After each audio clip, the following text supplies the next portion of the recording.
Dear Lord, we thank you, God, sa araw na to. Maraming salamat, O God, sa pagkakataong muli, Panginoon, na makarinig ng iyong salita, makapagpuri sa iyo, O God. At Lord, na mas maramdaman pa namin yung pag-ibig mo ngayon, Panginoon. And Lord, ikaw po yung manguna sa aking ibabahagi, Panginoon. Gamitin mo po ako as your mouthpiece, Panginoon. Sabong niyo po ako sa inyong likuran, O God. And Lord, na ikaw po ang makita, Panginoon. At Lord, na magrema sa aming mga puso ang salita mo, Panginoon, na ibabahagi ko ngayon, O God. And Lord, let the words of my mouth and the meditation of my heart be pleasing to you, O Lord, my rock and my redeemer. Thank you, Jesus. O God, pinupuri ka namin, Panginoon. In Jesus' name I pray. Amen. Sige, makakaupo na po tayo. Yan. Sige, Mile. You play the video. Yan. Tingnan niyo po kung may mapupulat ko yung aral dyan. Hey, how's school today, baby? Good. What do you think you're doing? Snowball, close your window. And say, good job. And be happy. Forget it. Forget it. Yeah. Yeah, but baby, they were driving. They nearly caused a car crash. But there was no crash. Baba, just move on and be the biggest person in the whole world. Good job, Baba. Thank you. I'm proud of you. Oh, thank you. But I'm proud of you, Baba, if you be upon these guys. Sorry, my baby. I didn't mean to shout at someone in front of you, but it's just some people don't know how to drive, you know, baby. Oh, I don't know that. Yeah. Okay, Baba. I forgive you. Oh, thank you, baby. I love you so much. I love you so much. If you want to drive next time, just relax and calm down and remember to go. Good job. Hey, how's school? Okay, alam niyo yan. Di ba? May napulot po ba kayong aral doon? Di ba yung bata? Nagsasay. Sabi Magsay ka na lang. di ba, rising above the offense. Di ba? Naranasan na po ba nating ma-offend? Or naranasan na po ba nating makasakit? Naranasan din na po ba nating tayo yung nasaktan? Oo naman, di ba? Vice versa, nararanasan po talaga natin yun. Everyday nga, minsan kapag kausap mo lang, pag may nasabi siya, ba't kaya na sinasabi yun sa akin? Ano kayong kasalanan ko sa kanya? Di ba na-offend tayo? Minsan, napapatanong tayo kung ano yung, bakit ganun yung nangyari, ganyan. And yung bata, sabi niya, sa papa niya, na kasi baby, muntik na tayong mag-crush, sabi niya. Pero papa, sabi niya, walang crush na nangyari. Sabi niya, just say, sabi niya, di ba? So, sabi ng bata, just close the window, sabi pa nga niya eh. So, sabi ko nung kagabi kasi, sabi ko, ano kayang pwedeng idagdag dito sa i-preach natin? So, yun nga, nakita ko yun, parang natuwa ako na yung sagot ni Lord nandyan, para lang, yung simpleng offend lang, yun, di ba? Offense nung lalaki, nung siguro isang driver na muntik na silang mabangga. Ngayon, nagalit yung tatay kaagad eh, pero anong sabi ng anak? Diba? So, doon pa lang makikita mo na pati mga bata, diba, ginagamit ng Panginoon, relax, calm down, baba. Walang crush na nangyari. Just say, sabi niya ganun, diba, sa ganda. Sige, bago tayo umpisahan yung ating, ating sermon, sige, i-declare po natin ito. I am highly favored, greatly blessed, and deeply loved. Amen. So, memorize nyo na po ba yan? Sino po nakapag-memorize nung memory verse natin last Sunday? May premium po yun kapag napunta kayo dito sa harap. Mag-unahan na po kayo. Ano, mayroon po ba? Sino yung nagsabi ng challenge accepted? Wala. Ayan, so next time ha, memorize po natin yun. Sa Romans 12:11. Work hard and do not be lazy. Sabi nga lang, di ba? Serve the Lord with a heart full of devotion. So sayang, walang makakakuha ng premyo na inihanda ko. Di ba? So sige, umpisahan po natin.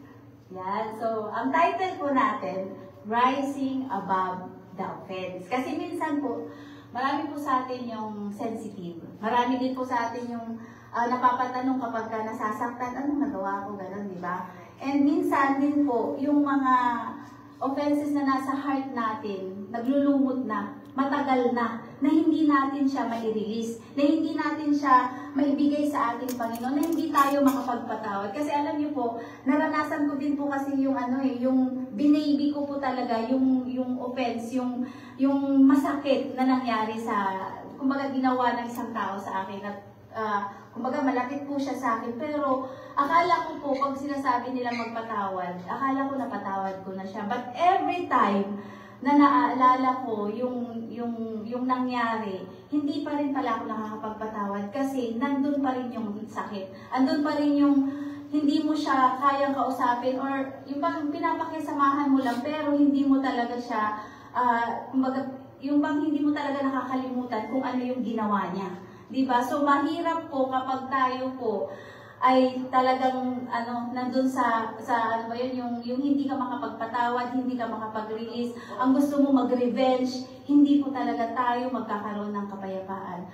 Lahat po tayo gusto natin ng kapayapaan everyday sa buhay po natin, di ba? Di po ba? Amen. Amen po ba? Amen. So, rising above the offense. So, paano nga ba natin mapagtatagumpayan ang mga offense na nararanasan natin? Or paano natin ito ma-overcome? Doon po sa Proverbs 19:11, yan po yung main text natin. Sabi po, a person's wisdom yields patience. It is to one's glory to overlook an offense. So, sabi niya, pag in-overlook mo ang offense, it is glory para sa atin. Di ba kasi kapag po yung bang hindi ka lang halimbawa hindi ka lang napasalamatan ni Pastor Ray, pag gano'n, hindi mo lang ako napasalamatan, parang magkikimkim ka ng sama ng loob, hindi po maganda. Di po ba? Mas lalo po dapat tayo na mag-serve pa kay Lord. Bakit? Kasi hindi naman po ako yung ginagawa niyo yun, hindi dahil po sa akin, kundi dahil po sa ating Panginoon. Sabi pa dyan, a person's wisdom yields patience. So, kapag nasa atin po ang wisdom ng ating Panginoon, nagpo-produce po ito ng patience. Sino po dito ang madaling yung mag-init ang ulo? Diba? May mga ganun po tayong tendency, diba? Na bigla tayong nagagalit. Mas lalo na kapag minsan nga, diba, sa Pilipinas, pag tumawag mo, kailangan ko ng pera, bigla, ha? Pera na naman? Di ba ganon tayo? Nag-ano tayo kagad, nawawala yung patience natin agad tayong nagkakaroon ng reaction. Di ba? Ang theme po natin is learning to release offenses so we can walk in freedom, love, peace, and with God and others. Kasi kailangan po malinis yung puso natin lagi. Hindi po dapat tayo nagkikimkim ng sama ng loob. Di ba gusto po natin ng freedom sa mga nararamdaman po natin? Sino po yung gusto dito? Ako dati nung hindi ko nare-release pa yon. Alam niyo, lagi akong balisa. Lagi hindi, kapag nakakakita ko ng mga taong masaya or yung maganda yung relationship, naisip ko sa akin, Lord, bakit ganun sa akin, Lord? Hindi maganda yung relationship namin. Hindi po sa asawa ko to, ha? Baka po mag-isip kayo na kay Brother Alfred, sa ibang tao po yun. Diba? Sabi ko, bakit walang freedom? Bakit walang kapayapaan kapag siya yung naiisip ko? Diba? So, ang gusto po natin talaga, ang maghari dapat sa atin is yung love ni Lord, yung peace na nanggagaling sa Kanya at freedom. Amen po ba yun? Amen. Diba? At yun nga, pati sa ating mga kapatiran. Dito po sa church, diba, minsan talaga hindi po naiiwasan ang offense. Hindi po naiiwasan na nagkakasakitan po tayo. Mas lalo na kapag hindi tayo nagkakaintindihan. Pero dapat po, huwag yun yung manahan. Mag-unawaan po tayo. Magpanalanginan po tayo. Amen po ba yun? Amen. Kapag nakikita po natin na nanghihina ang isa, dapat palakasin po natin. Hindi po natin siya hihilahin pababa. Tama? Amen. Yan. So, number 1 po natin is wisdom produces patience. Kasi dun po base sa text po natin, sabi po dyan, a person's wisdom yields patience. So, ibig sabihin, yun po talaga yung napoproduce kapag nasa iyo ang patience ng ating Panginoon or nasa iyo ang wisdom ng ating Lord. Amen po ba yun? Amen. Yeah. So, wisdom teaches us not to react impulsively in anger, but to pause, pray, and wait. Di ba? Kapag po nakakabalita tayo ng hindi maganda, di ba minsan nakakapag-react tayo agad-agad, impulsive tayo na mag-react. Yung bang makakapag-comment ka agad, pati nga yung sa posting lang, di ba? Pag namin nakita, ay, bakit kaya yun yung pinost niya? Ano kayang problema sa kanya? Sino kaya pinapatama niya? Di ba ganun na tayo kaagad? Hindi man lang tayo nag-iisip na, ano kayang, bakit kaya, yung bang hindi kayo magko-comment ka agad doon, or kapag nag-uusap naman kayo, hindi kayo magre-react agad. Mas lalo na kapag may sinasabi siya or kinukwento lang naman, tapos yung reaction mo wagas. Diba? Kailangan po, mag-post po tayo. Kapag may nabasa tayo na parang para sa atin, post and pray. Mag-pray po tayo kagad. Hindi po tayo yung impulsive na, ay, kailangan ko din mag-post para patama sa kanya. Hindi po ganon. Diba? Hindi po tayo ganon. Dapat po, mag-post po tayo, mag-pray at mag-wait kung ano po ba yung gagawin ng ating Panginoon. Kasi po, pag po lagi tayong impulsive, wala din po tayong kapayapaan. No? Lagi din po tayong makikipag-away. Gusto niyo po ba yun? Ako po, naranasan ko po talaga siguro vice versa to, nag-away naranasan niyo po pang manampal na ng tao. Ako, ganun po ako katapang dati eh. Diba? So, ito po testimony lang. Hindi na po ako naman ganun katapang ngayon. Diba? So, meron noon kami ni Brother Alfred, mag-boyfriend-girlfriend pa lang kami yan. Diba? So, merong kaming kaibigan na nakagawa sa amin ng hindi maganda. So, ngayon, yung bayaw ko po, binabantayan niya yung ate ko na baka masampal niya tong taong to. Hindi nila alam na ako galit na galit din ako sa taong to. Alam niyo po, pagkakita ko sa taong to, nilapitan ko kaagad at sinampal ko. As in talagang sampal na yung ramdam mo talaga na mapapangiwi ka talaga sa sakit. Alam niyo yan, ang bilis po ng kamay ko dati. Pagka yun po yung nagagawa ng galit. Kapag po, kapag may offense ang isang tao sa'yo, kapag may nagawa siyang kasalanan at hindi mo talaga ito ma-release, alam niyo po talagang mananakit ka eh. Naranasan ko po yun and sabi ko, Lord, buti na lang Panginoon na hindi na ako ngayon ganon, na binago mo ako. Kasi kung hanggang ngayon ganon pa rin po ako, wala po talaga akong karapatan tumayo dito. At alam niyo po, ang nagbibigay lang din po talaga sa akin ng karapatan na nandito ay ang ating Panginoon, hindi po sa sarili ko. Amen po ba yun? Diba? So, alam ko po sa inyo, may mga kanya-kanya din po kayong naranasan. Siguro naranasan nyo na rin pong manampal, manuntok, o tumadyak, di ba? Pag yung na may nakakaaway kayo or may nakasakit sa inyo, di ba? Pero alam niyo po, praise God po na nandito na tayo at binabago tayo ng ating Panginoon. Amen? Amen. Amen. Patience is wisdom. So, wisdom in action. Di ba? Napag-aralan nga po natin na ang wisdom ay nanggagaling sa ating Panginoon. So ngayon, halimbawa, may chismis sa'yo. Pinagchichismisan ka ngayon. Ngayon, nalaman mo yung chismis na yan para sa'yo. Ano po ang wisdom? Patulan. Mananalangin po tayo, di ba? Ipapanalangin din po natin yung taong yon. Hindi po natin susugurin. Di ba? Kasi kapag sinugod mo, mas lalo malaking gulo. Di ba? Mas lalo pong magkakagulo yan, magkasanga-sanga pa yan. Kaya nga po, patience is wisdom in action. Dapat po, ginagamit natin yung mga salita ni Lord para hindi po tayo makagawa ng hindi maganda. Amen po ba yun? Dapat po, isipin mo na yung salita ng Panginoon. Ano ba yung sinasabi dito na dapat hindi ako madaling magalit, di ba? Dapat po yun yung i-meditate na natin. Kasi minsan, mas minemeditate natin yung kapag na-offend po tayo. Kapag nasaktan po tayo, alam nyo yun, nire-replay pa natin sa isip natin yung ginawa ng kaibigan natin or yung ginawa ng nanay natin or ginawa ng tatay natin or ginawa ng kaibigan natin. Kasi everywhere po, pwede po tayong makagawa ng kasalanan sa iba at pwede din po yung iba makagawa sa atin ng kasalanan, di po ba? Vice versa po yan, hindi naman po pwedeng ako lang yung tama lagi, hindi din po pwedeng ganun. Kaya nga po, kapag may mga taong hindi kayo kinakausap, meron pa ba kayong mga taong hindi kinakausap dahil sa ginawa sa inyo, kausapin nyo na po. Amen? Yan. It keeps us from making quick regretful choices. Kapag po nangunguna yung patience, alam niyo po, yung hindi po tayo yung makakapagsabi ng hindi maganda kagad-agad. Yung pag nasabi mo, tapos sasabihin mo sa sarili mo, sana Lord, hindi ko na lang sinabi yun. Paano ko ito babawiin? Kasi po, hindi mo na po mababawi once na sinabi mo na. Mas maganda pa nga po yung sinuntok eh, kasi mawawala yung sakit. Kaysa po yung nagsabi ka ng masasakit, ang hirap pong bawiin nun. Mas lalo na pag na-realize mo na wala palang kasalanan yung tao. Di ba? Yan. Sa James 1:19, yan. Sabi po dyan, my dear brothers and sisters, take note of this. Sabi niya, everyone, lahat tayo, should be quick to listen.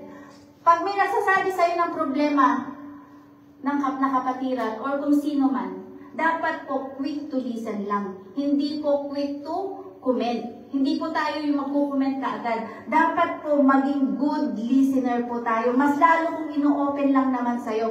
Hindi po tayo tagagatong. Hindi po natin, pinafan yung flame, di ba? Para po mas lalong magalit yung kaibigan natin. Slow to speak. Ito po, yung pagko-comment po ito. And slow to become angry. Di ba? Dapat po, ito, i-practice po natin yan, di ba? Everyone, sabi niya, take note of this. Everyone should be quick to listen, slow to speak, and slow to become angry. Di ba? Sino po ang magagalitin dito? Yung bigla ka na lang nag-flare up kapag kami nalaman ka. Kapag wala kang pera, nagagalit ka kaagad. May mga nagkakalabitan dyan. Yan. So, dito po sa Genesis 50:20, kukwento ko lang po. Alam niya, kilala po natin si Joseph. Amen. Si Joseph the Dreamer. Amen. Di ba po, sa pamilya, siya po yung favorite ni Jacob. Di ba, sa yung tatay nila ngayon, dahil sa jealousy ng mga kapatid niya, binenta po siya. Di ba? Binenta siya. And buti na lang nga hindi siya pinatay. Kasi sabi ni Robin, sa kanila si Robin, yung isa kong kapatid, na sabi niya, wag na lang natin siyang patayin. Kundi ilagay natin siya doon sa pit. Di ba? Lagay na lang natin siya doon. Ngayon, nung umalis saglit si Robin, dumating yung mga Ismailita na bumibili ng mga slaves. Ngayon yung mga kapatid na iba, ibinenta ngayon si Joseph. Ngayon naman, si Robin pagbalik niya, sabi niya, asan na kaya si Joseph? Sabi niya kasi, ang balak niya, pagka wala na yung mga kapatid niya, kukuhanin niya si Joseph at ibabalik niya sa tatay. Kasi hindi siya, against siya dun sa gagawin ng mga kapatid. Although, nagagalit din siya kay Joseph, pero iniisip niya pa rin yung tatay nila, which is si Jacob po, di ba? So ngayon, naging slave si Joseph, di po ba? And, nagkaroon ng famine ngayon sa Egypt, di po ba? Nagkaroon ng famine sa Egypt, nagkaroon ng mga, kumbaga, ang Egypt lang, yung pwede nilang puntahan para makabili sila ng kakainin nila. Ngayon, sabi po ni sama rin na lang po ito ha, mas maganda po kung babasahin niyo po talaga.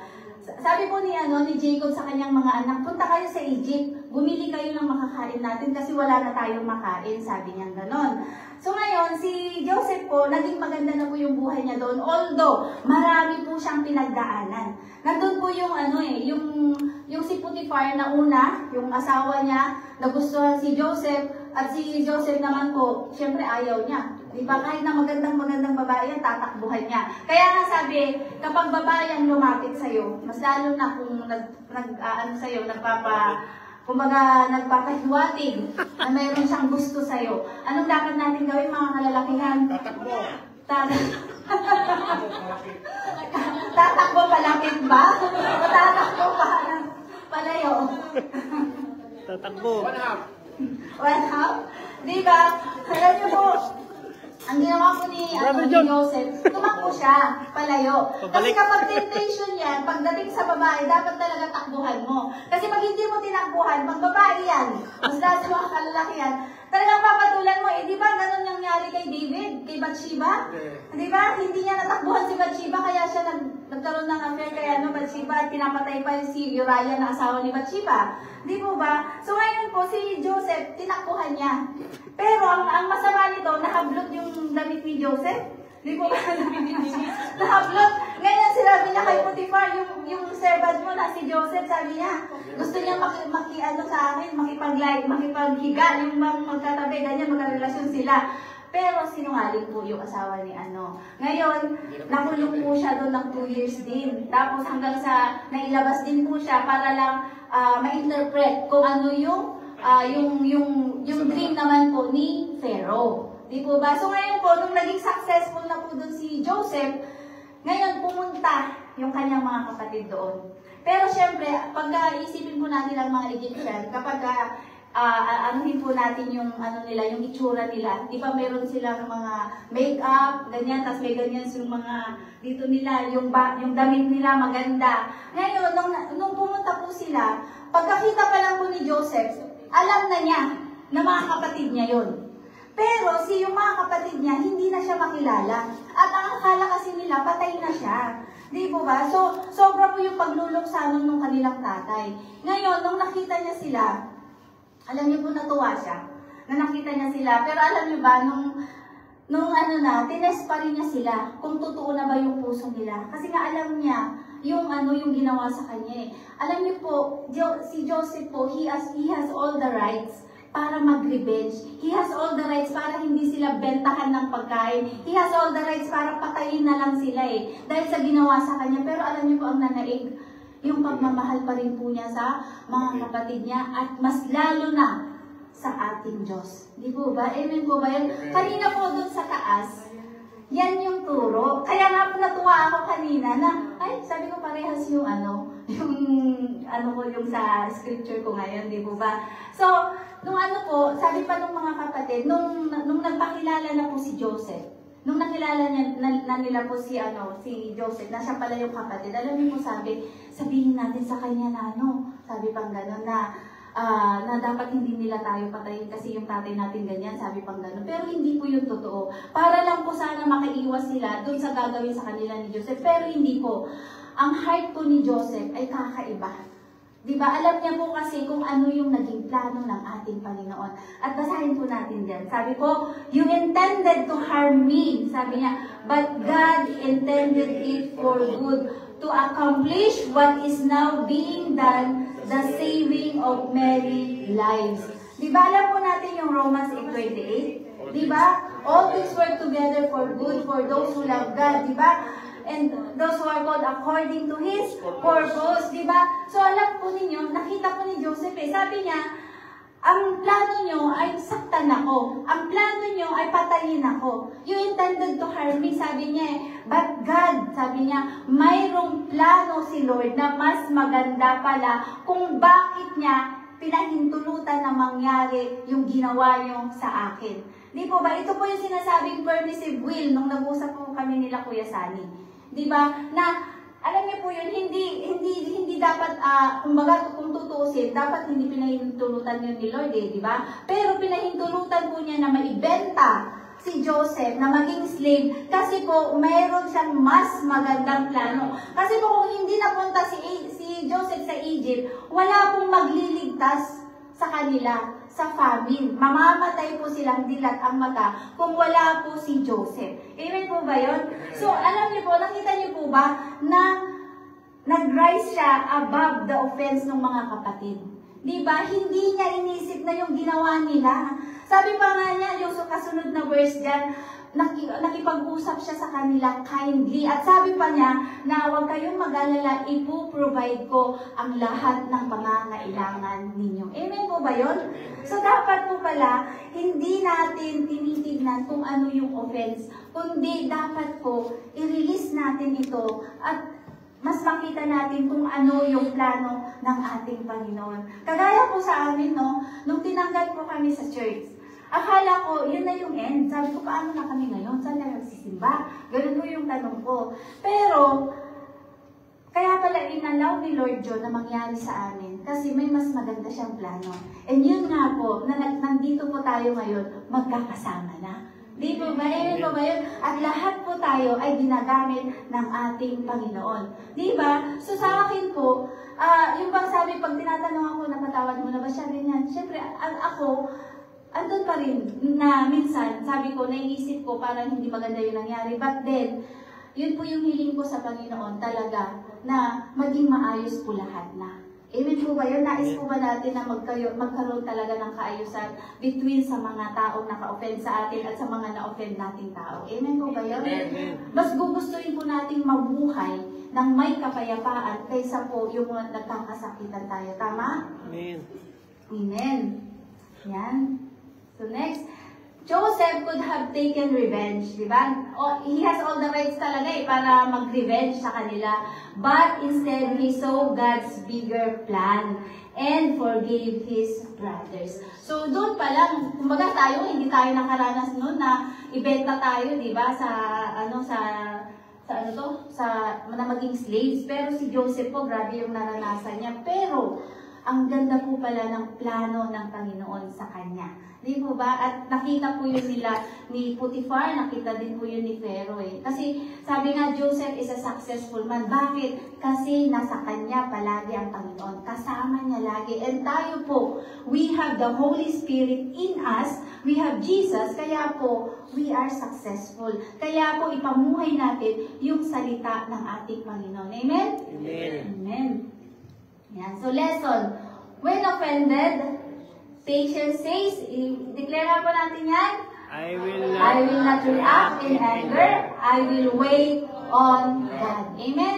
Di ba nag-wait lang po si Joseph. Alam niyo po, ang haba nang ipinaghintay niya na hindi nga niya akalain na makikita pa niya yung kanyang tatay at yung kanyang mga kapatid. Kaya nung alam niyo po, nung nagkita ulit yung tatay niya at siya, grabe po yung grabe po yung reconciliation, yung iyakan. Kapag ipipicture po natin, talaga po makikita mo yung kabutihan, yung pagmamahal ng Panginoon sa sitwasyon na yun. Amen ba yun? Amen. Yan.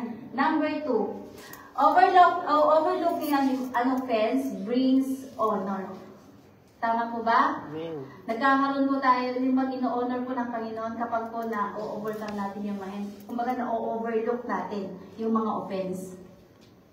Sa Proverbs 19:11, dyan ko pa rin po kinuha yung ating number 2 point, di ba? It is to one's glory to overlook an offense. Minsan hindi po natin nakakayang mag-overlook ng offense. Minsan, inano pa yan natin, mini-meditate pa natin yan. Di ba? Sino po nag-meditate dito? Sino po yung sa relationship niyo, sa pamilya niyo, mayroon kayong hindi kinakausap, ganyan, dahil sama-sama kasi ng ugali niya, sama-sama ng ginawa niya sa akin di ba? May mga ganun po tayo pero dapat po pala i-overlook natin yon. Yan. To overlook doesn't mean you deny the hurt. Hindi dahil gusto mo lang i-deny yung yung nasasaktan ka. It means you rise above it. You don't let the offense define you. Tama? Amen. Kasi po, makikita po kung anong nilalaman ng puso mo. Kung salita ba ni Lord, ang nilalaman niyan, o yung offense na nararamdaman mo. Kung ano ang nilalaman ng puso, siyang binubuga ng ating bibig. Tama? Kaya kung puno-puno ka ng galit, kapag nagsasalita ka, puno rin ng galit Diba? Kung ano po yung nasa puso natin, yun po talaga yung nagiging reaction natin at yun po yung lumalabas sa ating bibig. Tama? Kaya po, mas maganda na ang laman nito ay pag-ibig, kabutihan ng Panginoon, yun po yung i-release natin sa kanila. Tama? Amen. Amen. The word says, holding grudges makes you strong. Diba? Ang sabi po ng mundo, kapag hinold mo yung grudges, nagiging matigas ka, nagiging malakas ka. Diba? Nagiging malakas ka pero wala kang kapayapaan. Nagiging malakas ka pero deep in your heart, nandun yung struggle na parang hirap ka na makisama sa mga tao. Mas lalo na sa mga taong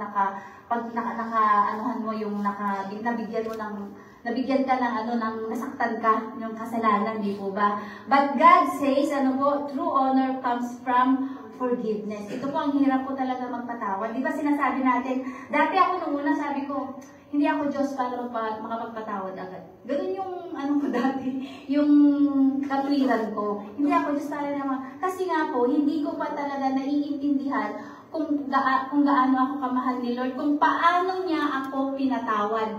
Hindi ko pa po yung naiintindihan dati. At may verse pa na nagsasabi na kapag hindi ka nagpatawad, hindi ka patatawarin ng Ama. So sabi ko, paano yan? Ibig sabihin pala, tumatayo ako, nagsiserve ako kay Lord, pero hindi ko napapatawad tong taong to. Ibig sabihin, hindi pala ako pinapatawad. Pero mali po yun. Kasi po, nung sinabi po yun ng ating Panginoong Jesus, nabubuhay pa po siya. Hindi pa po siya namamatay para sa ating mga kasalanan. Tama? Amen. And sa Colossians 3:13, dapat ito po yung maging pamantayan natin. Sabi po dyan, bear with each other and forgive one another. If any of you has a grievance, ito na po, if any of you has a grievance against someone, kapag ka masama ang loob mo sa iba, kapag ka meron kang galit sa iba, di ba? Forgive as the Lord forgave you. Dapat po ito yung maging pamantayan natin na magpatawad ka dahil ikaw ay pinatawad din ng ating Panginoon. Amen po ba yun? Amen. Kaya po ba natin magpatawad na? Amen. Amen. Yun, ang lalakas ng mga ano nyo. Di ba? Kailangan po yan, oh.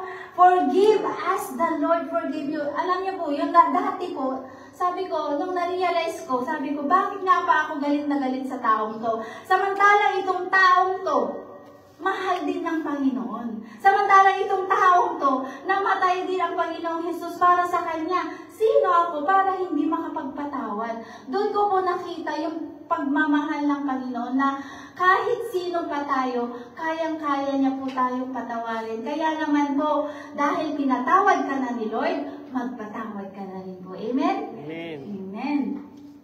Yan, next. We forgive because Christ forgave us first. Tama po? Alam niyo po, dahil sa cross, dahil sa ginawa ng ating Panginoon, lahat po tayo forgiven na. Lahat po tayo nilinis na ng ating Panginoon. Past, present, and future. At kung nakakagawa man po tayo ng hindi maganda, do not condemn yourself. Kundi magpasalamat ka na, Lord, bigyan mo ako, Panginoon, ng kalakasan para ma-overcome ko ito. Para hindi ko na po maulit, Panginoon. Dapat po ganun yung gawin natin. Hindi yung lagi-lagi po tayong humihingi ng tawad. Alam niyo po, pag lagi tayong humihingi ng tawad, sin conscious po ang tawag doon. Na lagi kang conscious sa nagagawa mong kasalanan at hindi po maganda. Hindi ka magkakaroon ng kapayapaan. Dapat po, maging Christ-conscious po tayo. Kung ano yung ginawa ng ating Panginoong Jesus, yun po dapat yung nananahan sa atin. Yun po dapat yung ipapamuhay natin. Kasi kapag laging sin-conscious ka, talagang ikukondem mo yung sarili mo at hindi ka makakapagpatuloy. Pero kung si Kristo lagi ang nasa puso mo, si Kristo lagi yung focus mo, magkakaroon ko po ng kapayapaan at lahat ng offense na yan, kayang-kaya mong i-overlook kapag si Kristo ang nananahan at ang sentro ng buhay mo. Amen po ba yun? Amen. Amen. So yan, di ba? His forgiveness becomes our model and reason to forgive others. So, kung paano tayo pinatawad ng Panginoon, kung naiintindihan po natin yun po dapat yung maging model, yun po dapat yung maging pamantayan natin para magpatawad din po sa iba. Amen? Amen. Mahina na. Gusto niyo magpatawad, di ba? Amen. Next, sa Luke 23:34. Ito naman po, di ba, alam po nating lahat, si Jesus said, Father, forgive them, for they do not know what they are doing. And they divided up his clothes by casting lots. So, dito po, alam niyo po, ang pinaka-greatest na ginawa ng ating Panginoon sa atin is nung in-overlook niya yung ating mga kasalanan. Di po ba?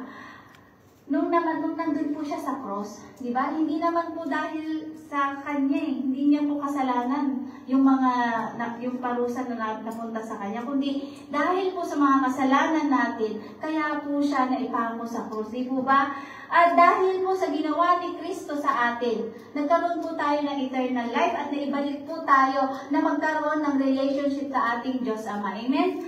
Naiintindihan niyo po ba yun? Na yung ginawa ni Kristo para po sa atin ay hindi para sa Kanya, kundi para po talaga sa ating lahat yun. Amen po ba yun? Ang sabi niya, patawarin mo sila, Panginoon. Sabi niya, patawarin mo sila, for they do not know what they are doing. Diba? Yun pa rin yung sinigaw niya na, Lord, patawarin mo sila. Kasi po, hindi nila alam kung anong ginagawa nila. Ganun po yung pagmamahal sa atin ng Panginoon na He overlooked all our offenses. Yung na, alam niyo po, na-offend natin lagi si Lord. Eh. Kahit nga po ngayon, di ba? Nagkakaroon tayo ng na yung halimbawa, na-assign ka, tapos sabihin mo, ay, hindi ako pwede ngayon eh. Yung ganon. Di ba? Na-offend po doon si Lord. Kasi po, dapat po kapag na-assign po tayo, it's an opportunity to serve the Lord. It's an opportunity para tumayo, para i-proclaim ang kanyang salita, ang kanyang kabutihan. Tama po? Dapat po kapag na-assign tayo, ang tignan po natin doon is opportunity talaga na ihayag kung ano ang kabutihan ng Panginoon sa buhay mo. Amen po ba yun? Hindi po tayo tatanggi. Kasi po, pag tumatanggi po tayo, alam niyo po ang tawag doon? Pride. Bakit po tayo tumatanggi sa Panginoon? Di po ba? Kapag na-assign po tayo, mas lalo na sa gawain ng ating Panginoon, pride po ang tawag kapag tumanggi ka. Kasi, ano ba, ipanamalaki mo si Lord naman ang magbibigay sa iyo ng kalakasan. Si Lord naman ang magbibigay sa iyo ng wisdom. Di po ba? Amen po ba yun? Ano po sabi sa Philippians 4:13? I can do all things through Christ who gives me strength. Di po ba? Amen po ba yun? Kaya naman po, mas lalo po tayong, yung nagniningas po dapat yung natin, yung pagsaserve natin sa ating Panginoon. Even while suffering in the cross, Jesus forgave His enemies. Di ba? This is the highest example of overlooking offenses. Yan po yung example ng ating Panginoon.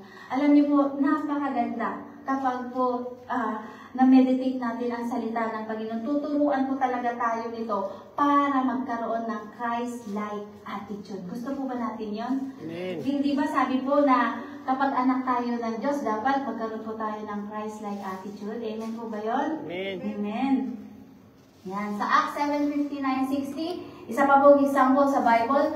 Ito po si Stephen, ay isa po siyang deacon. Bali, 7 po sila. Isa po siya sa deacon dyan. And siya po yung, yung unang martyr. Siya po yung unang namatay. Dahil sa pagbabahagi ng salita ng ating Panginoon. Alam niyo po ba, na nung binabaton na siya, kasi po ang, yung parusa, di ba kasi ayaw po nila na nai-spread yung salita ng ating Panginoon. Kaya naman po si Stephen, yung binato, yung true stoning po yung pagkamatay niya. At, nung binato po siya, sabi po niya dyan, while they were stoning him, Stephen prayed, Lord Jesus, receive my spirit. Di ba para din po si Jesus Christ, yung sinabi niya. Then he fell on his knees and cried out, Lord, do not hold this sin against them. When he had said this, he fell asleep. Ano po yung fell asleep? Siya po ay namatay na. Pero sa atin po kasi mga Kristiyano, hindi natin sasabihin yung namatay, kundi fell asleep, natulog. Diba? Yun po yung writer para sa ating mga Christian. So sabi niya, Lord, do not hold this sin against them. Kahit na po, nandun na siya na ini-stone nila alam niyo po, ang iniisip pa rin po niya ay yung kapakanan ng mga taong nakinig sa kanya at bumabato sa kanya. Sabi pa rin niya sa Panginoon na, Lord, do not hold this sin against them. Patawagin mo sila, Panginoon. Ganun pa rin po yung heart ni Stephen. Di po ba? So, ganun po ba tayo kapag yung kahit na sakit-sakit na nung nararamdaman mo, pero mas gagawin mo pa rin po kung ano yung tama, kung ano yung mabuti.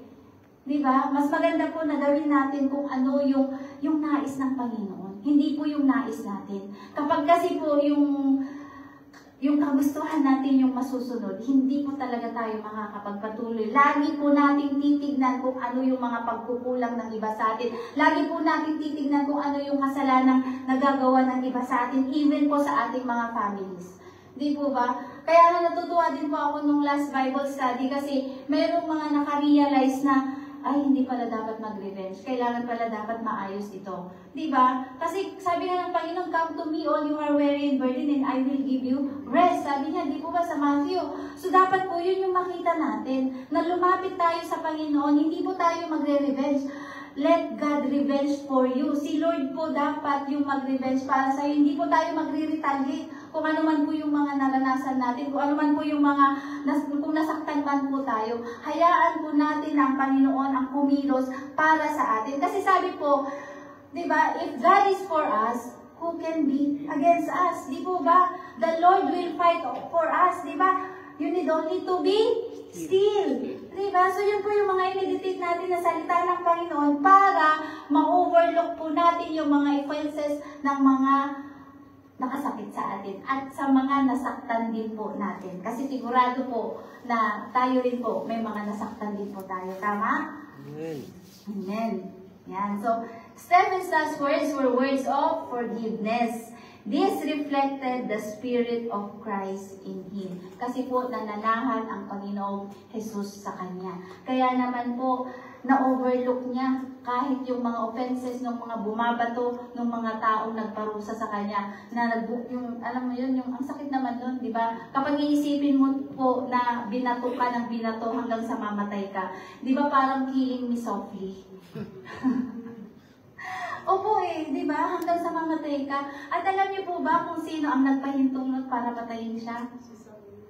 Si Apostle Paul, di ba? Si Saul, nung hindi pa po siya, hindi pa napapalitan yung pangalan niya. Siya yung nagbigay ng pahintulot para patayin si Stephen, di ba? At kaya nga dyan po natin nakikita ang kabutihan ng Panginoon na kahit ano man ang ano ni Saul, di ba? Yung kasalanan niya, yung nag-persecute siya ng mga Christians, pero alam niyo po, ginamit pa rin po siya ng Panginoon to spread the gospel. Amen po ba yun? At halos po, yung New Testament, 1/4 of the New Testament, ay sinulat ni Apostle Paul. Di po ba? Kaya naman po, kahit kriminal ka pa, kahit na mamamatay tao ka pa, kahit sino ka pa, pwedeng-pwede kang gamitin, tawagin ng Panginoon para gamitin sa kanyang sanctuaryo. Amen po ba yun? Amen. Para gamitin na spread ang gospel ng ating Panginoon. Lahat po tayo, may sarili-sarili tayong nakaraan. Si Brother Alfred, manginginom. Si Kuya Boy at manginginom. Di po ba? Pero bakit sila ginagamit ng Panginoon ngayon? Tumatayo sila dito. Si Kuya Sally, baka babaero. Si Brother John, baka babaero. Di ba?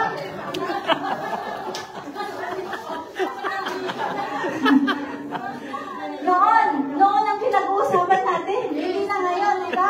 Pero binago sila ng Panginoon. Tumatayo na sila dito. Kumakanta sa Panginoon, di po ba? Sa ating mga babae naman po, di ba? Mayroon din pong suplada dito. Mayroon pong maldita. Di ba? Mayroon pong balaway. Marites. Mayroong marites. Di ba? Pero ngayon, binabago po tayo araw-araw ng ating Panginoon. Amen po ba yun? Alam niyo po, tama po talaga yung kanta na kinanta ni Sis Lynn kanina. Salamat sa buhay natin na binabago ng Panginoon. Salamat sa mga pamilya natin. Di po ba? Salamat sa mga kaibigan. Salamat sa lahat Sabi niya, pinasalamatan niya lahat. Kaya yun po, salamat talaga sa Panginoon na pinili niya tayo, na nandito tayo ngayon, na nagpupuri sa Kanya. Amen po ba yun? Amen. O, ano po yung mga vision na hindi ko nabanggit? Di ba?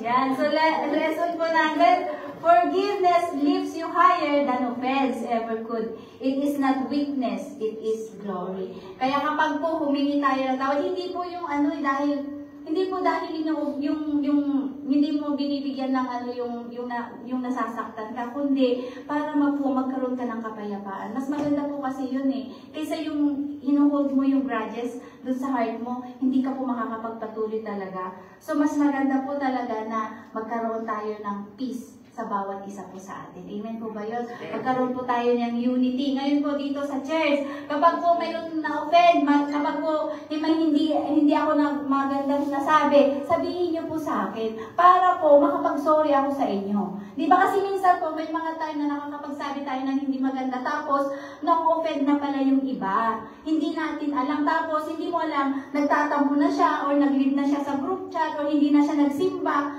Yun pala, may tampo siya kay pastor o kaya may tampo siya sa ibang kapatiran. Hindi natin alam kung ano yun, di po ba? Kaya nga po, mas maganda kung sabihin mo na, Pastor, ang pangit ng sinabi mo, nasaktan ako doon. Mas maganda po yun kasi at least po, malalaman ko at makakapag-sorry po ako sa'yo. Di ba? Kahit po sa iba pa. Di ba? Mas maganda po yung ganun kaysa kinikimkim nyo po. po. At kahit din po ako, kapag may hindi maganda na nasabi ko kayo sa akin, pwede ko rin pong sabihin na, sis, dahan-dahan naman sa pagsasalita kasi ganito yung sinabi mo. Di ba? Pwede pong ganun, in a nice way, para po magkaroon po tayo ng magandang samahan. Amen po ba yun? Amen. Pati rin po sa pamilya natin, ganun din po dapat. Amen? Amen. At mas lalo na po sa mag-asawa din. Di ba? Na maging sentro po talaga yung presensya ng ating Panginoon. Di ba minsan sa mag-asawa, sino po yung nakakalimot lagi sa sa mga anniversary, sa mga birthdays? Wala yun. Wala ko lang yun eh. Di ba minsan ang lagi nakakalimot lalaki? Di ba anniversary niya na hindi pa niya alam? Di ba?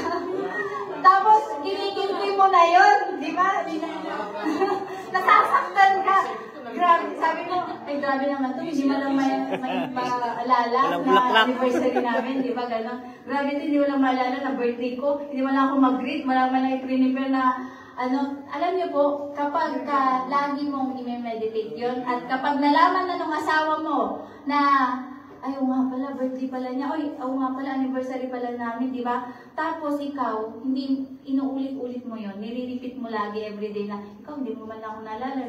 Alam niyo po, masisira po talaga yung relationship. Kung paulit-ulit po tayo mga babae. Di ba? Tayo mga babae.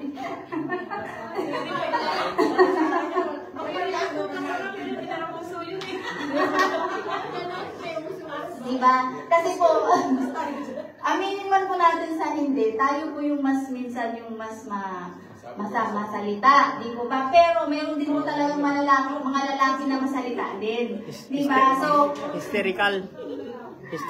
so wag po tayong maging historical.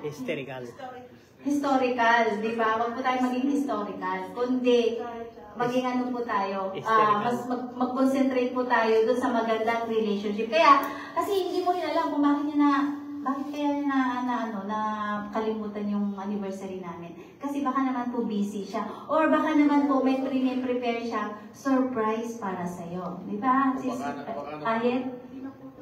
Hindi na pa uso. Ever since. Kuya Boyet. Ever since ang hindi uso yun sa'yo. Isurprise mo sa Sis Wasa. Sa sobrang excited na nalimutan na. Yun lang. Diba? Yan, so conclusion po natin, wala po si David, si Joseph lang po. Si Joseph teaches us perspective. Ito po yung yung pinakita po sa atin ni Joseph yung mas malawak na pananaw. Di po ba? Na mas magpatawad po tayo kahit ano man po yung offenses na naranasan natin. Sa kanya po talaga, grabe eh. Years ang bago nakita niya ulit yung kanyang pamilya. And nagpatawad po talaga siya. And sabi po, si Jesus at si Stephen naman po, teach us forgiveness and glory. Di po ba nakita po natin yung pagpapatawad ng ating Panginoong Jesus? At lahat po tayo nakaranas ng pagpapatawad ng ating Panginoong Jesus. Kaya naman po, forgive as the Lord forgave you. Amen? Amen. Amen. Yan. When offenses comes, instead of reacting, pray. Ito po. I-declare po natin yan kung kaya po natin declare. Lord, help me to overlook this offense and respond with your love. Amen po ba yun? Kaya nga po, sabi ko dati, ma-pride din po talaga ako dati, hindi po ako basta-basta nagpapatawa din ng talaga ng tao or lumalapit para magano. Pero, pag nasa Panginoon ka na, babaguhin talaga ni Lord yung puso mo. Mas lalo kang magiging humble, mas lalo kang yung gagawin mo kung ano yung tama. Kasi ang nananahan sa iyo ay ang Panginoong Jesus na at yung biyaya niya ang umiiral sa ating lahat. Amen po ba yun? Amen. Yan. So Ephesians 4:31-32.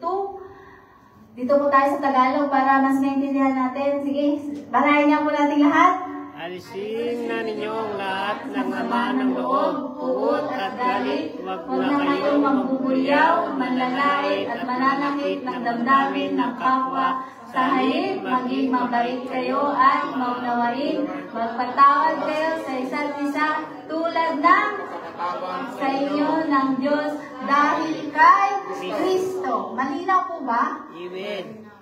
Sobrang linaw po ba? Amen. Amen. Di ba sabi, alisin, tanggalin, Di po ba?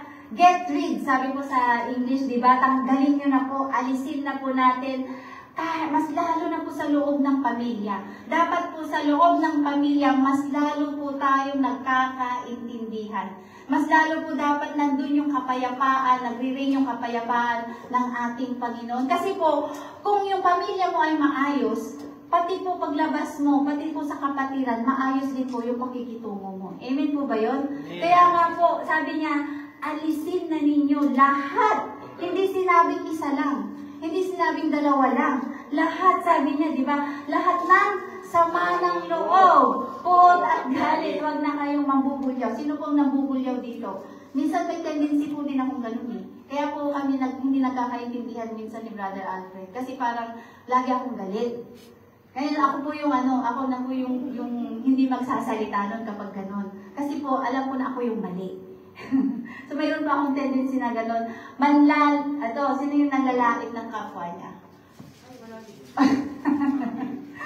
At sino po yung nananakit ng damdamin ng kapwa? Yan. Tanggalin na po natin lahat yun. Amen po ba yun? Hindi ka nananakit ng damdamin. Yung pangalan mo may asawa ka na, tapos nabababae ka pa.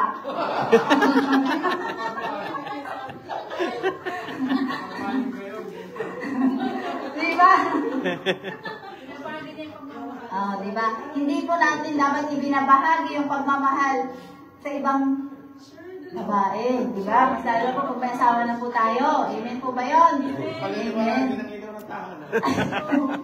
So, yan po, manlalait at mananakit ng damdamin ng kapwa. Sa halip, ito po, no, maging mabait kayo.